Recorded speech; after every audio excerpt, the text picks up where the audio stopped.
York. Obviously, we both have been here and you've been gone, but we have the sense of what makes you, what is considered a successful dancer, a successful dance career here in New York City, speaking in commercial terms, because that's really what's relevant. And what you get paid for here in New York, well, it's gigs, of course, primarily your private gigs, that's where your bigger money is, and then having ongoing, perhaps you're in a restaurant or one of these hookah lounges. So success is kind of a tricky thing to define, because most belly dancers, certainly here in this country in general, most people have some other job. Not that many are trying to make an entire living from belly dancing. And that's a whole nother conversation, because I have many opinions on that. But let's just say, for the sake of argument, a successful belly dancer here is someone who probably is having regular ongoing gigs, both private and maybe in a couple of restaurants or wherever. But that's how we would define it. Maybe they're doing some DVDs, maybe they're teaching. That's success. I mean, really, what more can there be? You're not going to become famous here, not outside this tiny, tiny niche world of belly dance. But in a place like Egypt, in Cairo, where this is part of the culture, what then would define success there? Okay. Commercial success. Yeah, no, that's a wonderful question, because there are different types of success. For example, outside of belly dance, if you're a dancer in Egypt, if you're a ballet dancer, for example, success would be being in the Cairo Opera Ballet, or perhaps getting lucky enough to go dance with another company. Also, like, for example, if you're a hip-hop dancer and you get to do lots of music videos, that's going to get you more work, and then maybe you move on to be a choreographer, and that's going to get you more famous because you get hired to do bigger events and stuff. For belly dance, it's true. If you're dancing only private gigs, you might only be well known to the people in that circle. If you're dancing on a boat, you might not be making big, huge money, but people are seeing you all the time, so they might be more they might be more interested to hire you because they saw you for any sort of event. There are different levels of the success. If you're a folklore dancer, maybe you become a soloist in the Reda troupe or something. So it's kind of like, you could say you're successful if you work every day on a boat. That's success. That's just like working here in the restaurants every day. That's wonderful. You got a contract, you're working there, you do some private parties, great. Maybe you're going to be more famous. Maybe somebody asks you to do some video clips so everyone sees you on the TV. So now you've got all these people that are seeing, well, who's this girl that's, with this singer? Who is that? Oh, she's a new belly dancer. Or, oh, she's a foreign dancer, and she's, she did this clip. That can get you. But I mean, I really think that success is about being able to be somewhere for a long period of time and have a lot of people like you and like to work with you and respect you as an artist. To me, that is the true recipe of what is success, because there's a lot of these kind of, 15 minutes of fame. One day you're here, the next you're not. Oh, I worked, a few shows here, and then you post it on YouTube, and that's forever. That stuff is there forever, and it can get, lots of likes and lots of mileage views. Out of it. Yeah, I mean, but get mileage. Well, sure, there's nothing wrong with that. Like, maybe you're a fantastic dancer. I think that sometimes the lines of fame can be skewed. So I'll tell you something funny that happened. Like, well, even in Sharm el-Sheikh, there's a lot of people I didn't know, but there were several different group owners, and they know who is Vanessa and who is this guy and who is that. And so we're in a nightclub, and a dancer comes to the stage and says something to the singer, and they said, oh, when we want to welcome Madam Vanessa, and I'm like, oh my gosh, I don't even know who this girl is. And so the person that was sitting next to me said, well, a lot of people know you. You don't know them, but they know who you are. That's why you kind of always have to be on your best behavior, because you never know who's watching you. Because they're looking to you to see, well, what is she going to do? Is she going to have one too many cocktails at the nightclub, or is she going to be rude to a driver? Or is she going? So you don't know. I mean, so even though, hey, I'm not big and famous, in a community you can be kind of well known, and you still have to set an example. I'm on the flight from Egypt Air from New York to Cairo on my way back, and this lady sees me, and she sees me, and she goes, I know you. I saw you on television. And I was like, Yeah, and then she tells everything. She's like, oh, and pretty soon we have, you know, the people that are, you know, the flight attendants, and they're like, you were in this video clip. Oh my gosh, that is you. And it was one of those things where it just took one person, and that's what fame is actually. It really doesn't matter how good you are or what you did. Sometimes it just takes that one person to go in someone's ear and make a big buzz about you, you know. So the next day, did the people on the street know who I was? Was I famous then? Of course not. But on that flight, I was famous. Here in New York, we have this community of dancers and varying degrees of professional in the sense of, well, professional is a hard term to define. In fact, I don't even necessarily want to use that term. You know, people doing commercial work, non-commercial work, but there's a lot of us. And thanks to social media and just networking and connections, we all kind of know who each other are and a sense of who does what. And there's a commonality that if you are a professional, well, you're going to charge X amount for a show, and a typical show length is X, because if it's longer than X, then you need to charge more. Is this kind of, maybe it's a little bit loose, but still a defined set of values, or of, if you're a professional, keeping undercutting away and stuff like that, or trying to. Does that exist in Cairo, or is it more like every person for themselves, or is it two separate systems, one for your native-born dancers, one for your foreign dancers? Yeah, I mean, it can be a little bit of every man for themselves, which is hard because if nobody is taking you under their wing, or if you don't have the right people around you, maybe you've got people that want to take advantage of you. They're going to say, oh, you only get paid this much. And they're telling the managers in the hotel, no, she's taking this. The manager in the hotel thinks you're taking the regular rate. Meanwhile, somebody's pocketing your money. So there is not a union. I mean, there should be. I've been saying it for years. I was like, there needs to be a belly dancers union. I mean, really. But, you know, some of us call each other.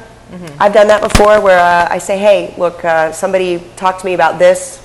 What do you think is, you know, what about this? Of, prevailing rates so that you're not being cheated. So, I mean, in Sharm el-Sheikh, I had a very good idea because we could even sometimes look at the contracts of the previous people, and we were usually charging more. That's what the other groups, even though they kind of hated that we were there coming in and taking their work, we were actually raising the bar, and I was taking more money. So if anything, they were like, well, hey, she's insisting upon this because she's creating a quality product, so we need to make something better so we can get that too. I mean, and that can happen. Now, certain agents will say, okay, well, this is what the kind of going rates are, and if you choose to work with these agents, you know, maybe there's several dancers working under that blanket, and maybe it's undercutting everyone else, maybe it's the standard rate. There's kind of only ways to know is to have a manager talk to other managers and discuss those things. Go talk to the owners of the places. So it seems a little bit more like the Wild Wild West. It's a little Wild West-ish, but when you've been there long enough, you can go, oh, no, this is unacceptable, or this is the bottom, this is the least amount you can take, and if you get this, this is great. But you know, there's always going to be somebody who's going to undercut you, and that's the difficult thing. And that will happen here, too. It does happen here. It does happen. But there is this kind of global community sense where it's been out there enough that you kind of know, but so it doesn't seem like that's really... Yes, and here you can say, oh, well, so-and-so did it for this, and then you can kind of like bust their chops and be like, yo, you know, hey, we were taking this much, and, you know, even if that's a difficult thing to do, I might not even know who that girl was. Right. She might have been from Alexandria and in Cairo for the weekend and wanted to work. How are you even going to track that down? Most of the people aren't even using their real name. They're using like their, you know, their fake belly dancer name. Which because, why do they do that? Not because they want to have an Arabic name. They already have an Arabic name, most of them. It's because they don't want anyone to know who they are. So that's true. That adds another whole layer of complexity to the pictures of people that are born there. Right. So you don't know who it was, or maybe you do. But in general, most venues, if they're going to hire a certain caliber of dancer, they're going to know that they've got to take about this amount. But, you know, it's going to be different if they're just paying for you. Are they paying for you in the band? Do they have a house band?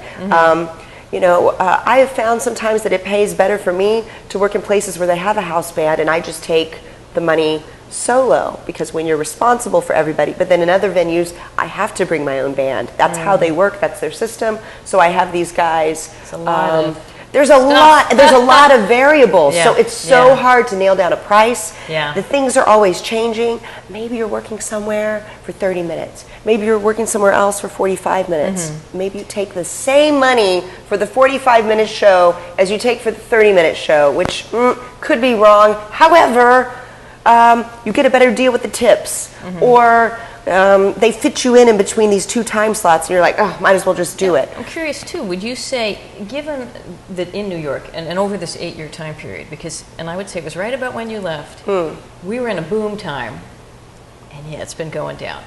Right. So, and you touched on this before, that here in New York, we don't have the caliber of clubs. I don't think there's as many. First of all, forget live music. That pretty much disappeared. Scarcely any live music in the city anymore, which is sad, but it's cyclical, it's social, it's economic, whatever. It's just where we are. And the last 8 years have been, I'd say, a fairly steady downward spiral with this. And there's still private work and parties because this is, this tri-state area. There are enough wealthy people here. You're always going to have that type of gig. But I definitely feel that kind of in the middle and lower range of gigs, which I'm totally not putting down because, hey, somebody's got to do it. Well, no, but I mean, as that where I'm working class, that's my price range. I've been to parties where I could never have afforded to throw that party, and I never will in my lifetime. So the people of my working class don't have the money. So I think a whole area of gigs certainly shrank. So again, belly dance isn't part of our culture. It's a luxury item here. It's a novelty. You're the dancing girl. Now, in Cairo, what's happening? You're saying that you did mention earlier that you feel the opportunities have changed. They're shrinking. But is there still perhaps more work there on a daily basis because it's tied into the culture? Absolutely. So anyway, everybody has to get married there. I mean, that's the way you do things. You're forced to essentially get married. So there's going to be weddings. You're always going to have weddings. Basically, that will never stop. I mean, alhamdulillah, the people have to get married. So you have that. You have your restaurants and the hotel. The hotel wants to keep the guests there. They want them to spend money at the bar. They want to make money. So they want to make some sort of entertainment show, belly dancer, band, singer. So yeah, it's like if you go to Hawaii and there's hula shows everywhere. Right. You go to Egypt and there's going to be entertainment. It may not always be belly dance. Now in Ramadan, forget it. In Sharm el-Sheikh, we did have shows in Ramadan because we had tourists and we would wear dresses or covered costumes. In Cairo, there might be a couple boat shows. There are a few Christian-owned boats and some tourists who will book dinner cruises. But essentially, shuts down in Cairo in that time. So enforced vacation. It is it's a forced vacation. But yeah, I mean, time to do other things, I suppose. But yeah, I mean, there is definitely. It has gone down in some ways, yes. Right now, the tourism in these tourist resort areas outside of Cairo, it has gone down. But I would say in Cairo, the opportunities are booming. I'm very fortunate to have the opportunity to work every day.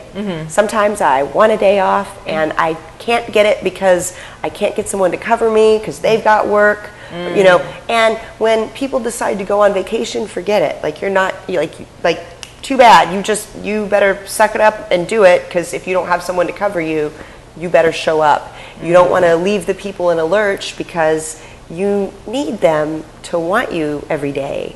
That's the other thing. In the nightclubs, you're working every day. So say I'm at this place at 2 and I'm at this place at 3 and at this place at 4.